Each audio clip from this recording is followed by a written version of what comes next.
خالد رضی اللہ عنہ نے اس پر کسی ہتھیار سے وار نہ کیا، نہ گھوڑے کی رفتار کم کی۔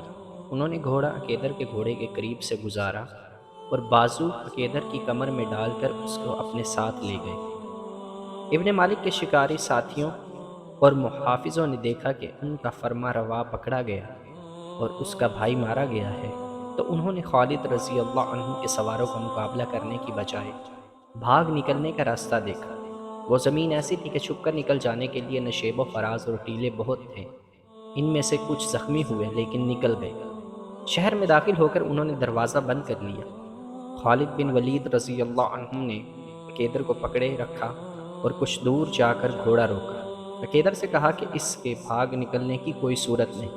انہوں نے اسے گھوڑے سے اتارا اور خود بھی اترے۔ کیا تم اپنے آپ کو ناقابل تسخیر سمجھتے تھے؟ خالد نے پوچھا۔ ہاں، میں اپنے آپ کو ناقابل تسخیر سمجھتا تھا۔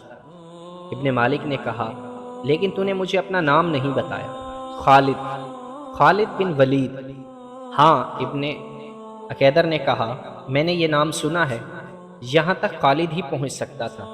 نہیں ابن مالک، خالد رضی اللہ عنہ نے کہا، یہاں تک ہر وہ مسلمان پہنچ سکتا ہے جس کے دل میں اللہ کا نام ہے اور وہ محمد صلی اللہ علیہ وسلم کو اللہ کا رسول مانتا ہے۔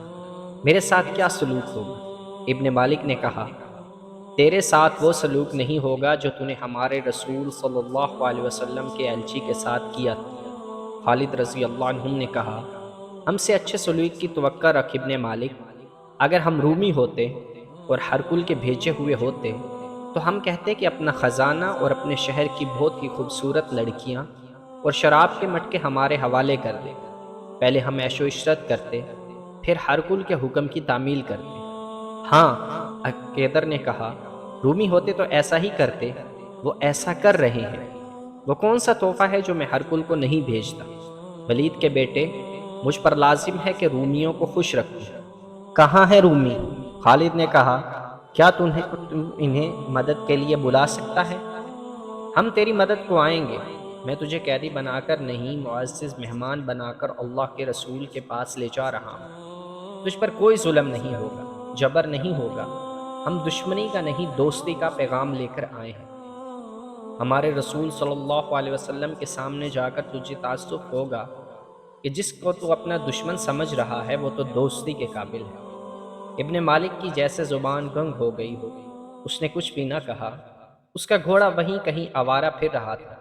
خالد نے اپنے سواروں سے کہا کہ اس کے گھوڑے کو پکڑ کر لے آئیں۔ سوار گھوڑے کو پکڑ لائے۔ خالد نے ابن مالک کو گھوڑے پر سوار کیا اور تبوک کی واپسی کا حکم دیا۔ تبوک پہنچ کر خالد نے ابن مالک کو رسول اللہ صلی اللہ علیہ وسلم کے حضور پیش کیا۔ آپ صلی اللہ علیہ وسلم نے اس کے آگے اپنی شرطیں رکھی، لیکن ایسی شرط کا اشارہ تک نہ کیا کہ وہ اسلام قبول کرے۔ اس کے ساتھ مہمانوں جیسا سلوک کیا گیا، اس پر کوئی خوف نہ طاری کیا گیا۔ اسے یہی ایک شرط بہت اچھی لگی کہ مسلمان اس کی حفاظت کریں گے۔ اس نے جزیہ دینے کی شرط مان لی اور دوستی کا معاہدہ کر لیا۔ بے شک صرف مسلمان ہیں جو میری مدد کو پہنچ سکتے ہیں۔ جب ابن مالک نے بھی دوستی کا معاہدہ کر کے مسلمانوں کو جزیہ دینا قبول کر لیا تو کئی اور چھوٹے چھوٹے قبیلوں کے سردار تبوک میں رسول کریم صلی اللہ علیہ وسلم کے پاس آ گئے اور اطاعت قبول کر لی۔ اس طرح دور دور تک یہ علاقے مسلمانوں کے زیر اثر آ گئے اور تمام قبائلی مسلمانوں کے اتحادی بن گئے۔ ان میں متعدد قبائل نے اسلام قبول کر لیا۔ اب رومیوں سے جنگ کی ضرورت نہیں رہی۔ ان کی پیش قدمی کا راستہ رک گیا تھا، بلکہ ہرکل کے لیے خطرہ پیدا ہو گیا تھا کہ وہ مسلمانوں سے ٹکر لینے کو آگے بڑھا تو راستے کے تمام قبائل اسے اپنے علاقے میں ہی ختم کر دیں گے۔ رسول کریم صلی اللہ علیہ وسلم نے مجاہدین کے لشکر کو مدینہ کو واپسی کا حکم دیا۔ یہ لشکر دسمبر 630 میں مدینہ پہنچ گیا۔ اسلام عقیدے کے لحاظ سے اور عسکری لحاظ سے بھی ایک ایسی طاقت بن چکا تھا کہ رسول کریم صلی اللہ علیہ وسلم کے بھیجے ہوئے ایلچی کہیں بھی چلے جاتے، انہیں شاہی مہمان سمجھا جاتا اور ان کا پیغام احترام سے سنا جاتا۔ رسول کریم صلی اللہ علیہ وسلم نے دور دراز کے قبیلوں اور چھوٹی بڑی حکومتوں کو قبول اسلام کے دعوت نامے بھیجنے شروع کر دیے۔ ان میں بعض سردار سرکش، خود سر اور کم فہم تھے۔ ان کی طرف رسول کریم صلی اللہ علیہ وسلم کا پیغام اس قسم کا ہوتا کہ قبول اسلام کی بجائے اگر وہ اپنی جنگی طاقت آزمانا چاہتے ہیں تو آزما لیں، اور یہ سوچ لیں کہ شکست کی صورت میں انہیں مسلمانوں کا مکمل طور پر مطیع ہونا پڑے گا اور ان کی کوئی شرط قبول نہیں کی جائے گی۔ رسول کریم صلی اللہ علیہ وسلم نے ایسی ایک مہم خالد بن ولید رضی اللہ عنہ کی زیر کمان یمن کے شمال میں نجران بھیجی۔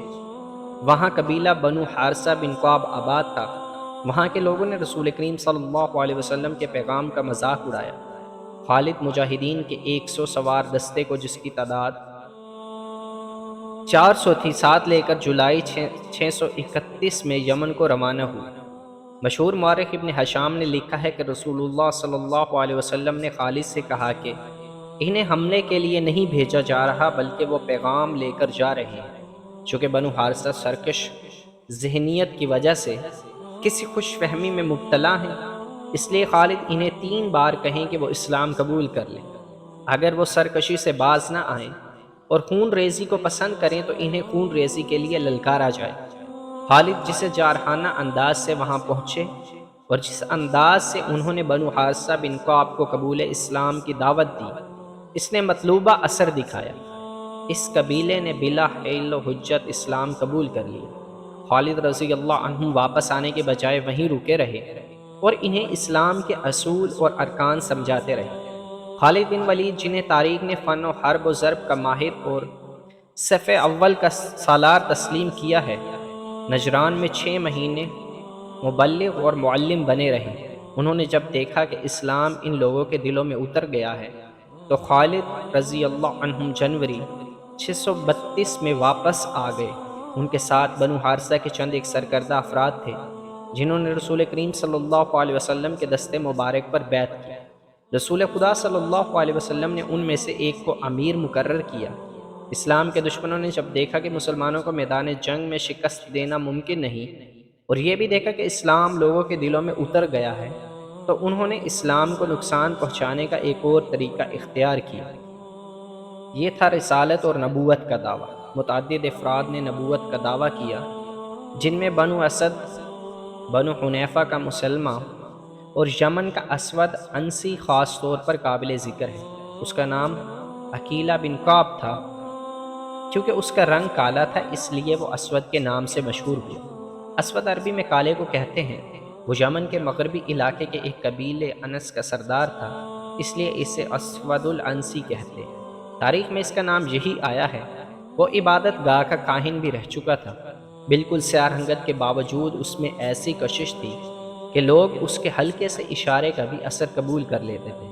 اس میں مقناطیسیت جیسی قوت تھی کہ عورتیں اس کے کالے چہرے کو ناپسند کرنے کی بجائے اس کے قریب ہونے کی کوشش کرتی تھیں۔ اس نے یہ پراسراریت عبادت گاہ میں حاصل کی تھی۔ کاہن کو لوگوں دیوتاؤں کا منظور نظر اور ایلچی سمجھتے تھے۔ اس علاقے کے زیادہ تر لوگوں نے اسلام قبول کر لیا تھا۔ اسود کے اپنے قبیلے میں اسلام داخل ہو چکا تھا، لیکن اسود نے ان کے خلاف کبھی کوئی بات نہیں کی تھی، جیسے ان لوگوں کے ساتھ اس کا کوئی تعلق تھا ہی نہیں۔ بعض مورخین نے لکھا ہے کہ وہ خود بھی مسلمان ہو گیا تھا۔ اس وقت یمن کا حکمران بازان نام کا ایک ایرانی تھا۔ ایران کا شہنشاہ خسرو پرویز کسریٰ تھا۔ رسول کریم صلی اللہ علیہ وسلم نے دور کے ملکوں کے جن بادشاہوں کو قبول اسلام کے خطوط لکھے تھے، ان میں شہنشاہ ایران بھی تھا۔ اسے خط دینے کے لیے رسول اللہ صلی اللہ علیہ وسلم نے عبداللہ بن حذیفہ کو بھیجا تھا۔ عبداللہ رضی اللہ عنہ نے خسرو پرویز کے دربار میں اسے خط دیا۔ اس نے خط کسی اور کو دے کر کہا کہ اسے اس کا ترجمہ سنایا جائے۔ اسے جب خط اس کی زبان میں سنایا گیا تو وہ آگ بگولا ہو گیا۔ اس نے غصے سے باولا ہو کر خط کو بری طرح پھاڑ کر اس کے پرزے پھینک دیے اور عبداللہ بن حذیفہ کو دربار سے نکال دیا۔ عبداللہ رضی اللہ عنہ اتنی دور کی مسافت سے آئے اور رسول اللہ صلی اللہ علیہ وسلم کے حضور بتایا کہ شہنشاہ ایران نے خط پھاڑ ڈالا۔ خسرو پرویز کا غصہ خط پھاڑنے سے ٹھنڈا نہیں ہوا۔ یمن پر ایران کی حکمرانی تھی اور بازان وہاں کا گورنر تھا۔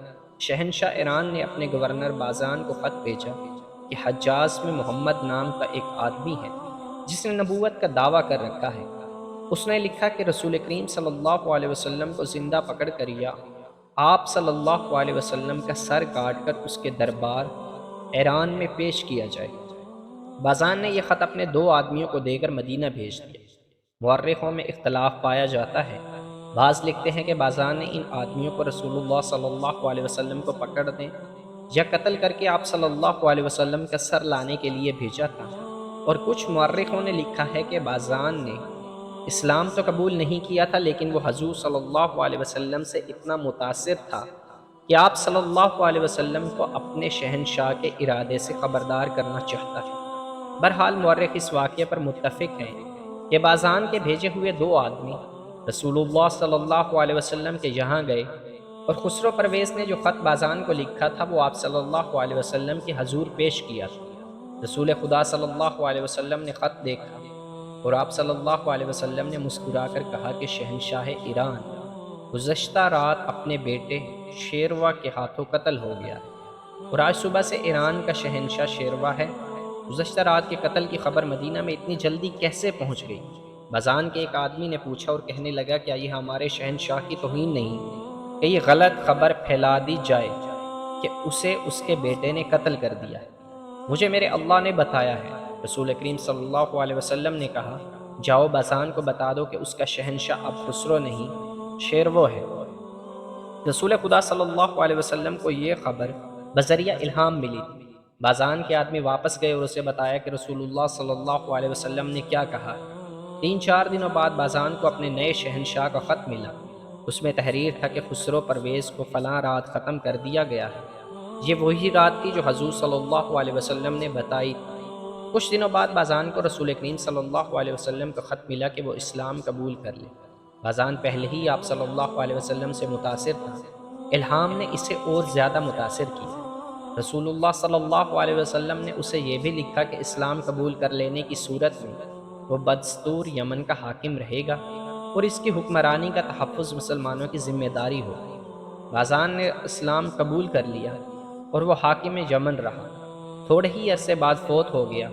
رسول اکرم صلی اللہ علیہ وسلم نے یمن کو کئی حصوں میں تقسیم کر دیا اور ہر حصے کا الگ حاکم مقرر کیا۔